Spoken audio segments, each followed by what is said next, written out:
बढ़ते आगे, चीन के बीजिंग में एक बार फिर कोरोना के मामलों में तेजी आ गई है।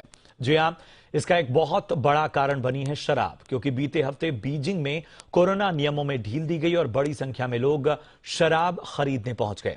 फिर क्या था, जमकर नियमों की अनदेखी हुई, जिसके बाद दोबारा बीजिंग में लॉकडाउन लगा दिया गया है।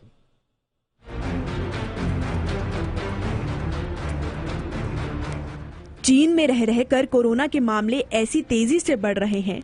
लॉकडाउन लगाने के बाद हालात थोड़े ठीक हो जाते हैं, लेकिन जैसे ही नियमों में ढील दी जाती है, मामले फिर बढ़ जाते हैं। इस बार बीजिंग में लॉकडाउन की वजह बना है ये हेवन सुपरमार्केट बार, जहां सस्ती शराब खरीदने के लिए बड़ी संख्या में लोग आते हैं।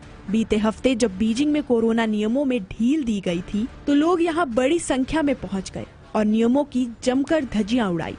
लॉकडाउन में दी गई यही ढील अब बीजिंग के लाखों लोगों के लिए मुसीबत बन गई है।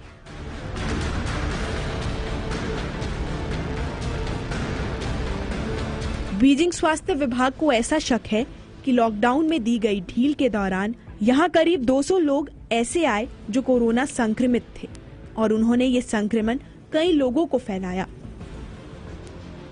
यही नहीं, इस पूरे मार्केट में काम करने वाले 10,000 बार कर्मचारी इन संक्रमितों के सीधे संपर्क में थे। स्वास्थ्य विभाग ने सोमवार से यहां लोगों की टेस्टिंग शुरू कर दी है और दावा किया जा रहा है कि अब तक 30 लाख से ज्यादा लोगों का टेस्ट किया जा चुका है। हालांकि इनमें से कितने कोरोना संक्रमित पाए गए हैं, उसका डाटा अब तक सामने नहीं आया है।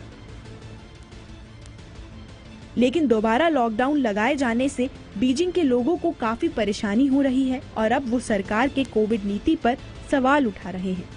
If you have to follow the zero COVID policy, then you have to be, I would say, to pay more attention on the way you reopen the restaurant, the bar, and discotheque and so on.